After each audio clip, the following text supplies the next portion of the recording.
JHA came in and did the engineering land development plan for phase 2 of the car wash. Technically, there's 4 different clients here. There's the car wash client, there's the storage unit client, there's Mavis Tire, then there's the property owner, Rudy, who owns the entire development.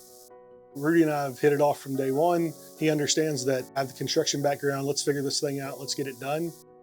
One of the things we do is we save our client money.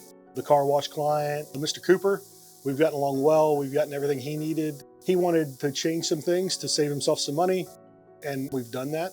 One of the biggest skills for JHA is the construction aspect. Myself and a couple others have a good construction background. So we make some changes in the field. We go deal with the county conservation, we deal with the borough, get those changes approved, and then we have a better finished product at the end.